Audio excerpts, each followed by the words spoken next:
Now, one of the most popular sports here you'll see in Georgia is rugby, and the sport does have a long history in the country. A traditional form of the game is called lello. Translate that into English, and it's said to mean field ball. Now, today the national Georgia rugby team is nicknamed the Lellos. Now, the Lellos, I'm sad to say, are ranked 14th in the world according to the International Rugby Board. The reason I'm sorry for that is that's just ahead of Canada. Now, in March, they also beat Russia in the European Nations Cup. Georgia's rugby union has more than 4,000 registered players, and I want to now speak to a couple of them, really legendary here.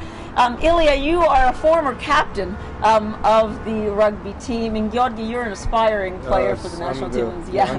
Yeah, and as you can see here, Canadian players are actually bigger than me, but that's you still managed to get ahead of them. You know, Ilya, I have to ask you, what is the success? Why do you think there has been so much success in rugby here?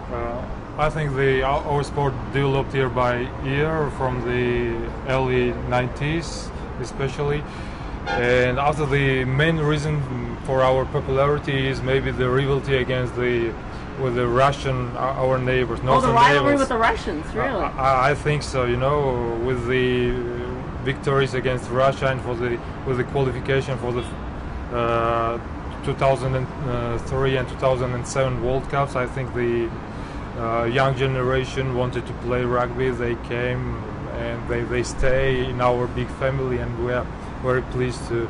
We hope that after this World Cup there will be even more children who will want to play rugby, and now thanks to government also we have the infrastructure to manage all these new arrivals and to make them stay and to make them love really rugby.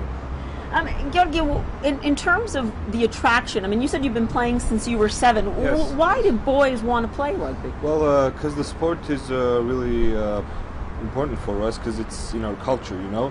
Just like you said, Lelo Burti was played, and we were taught since our young ages that culture is really important for us. So we try to stick close to that, and you know, that's how I came to rugby, and kept on playing and playing. This where I am now in the under-20s.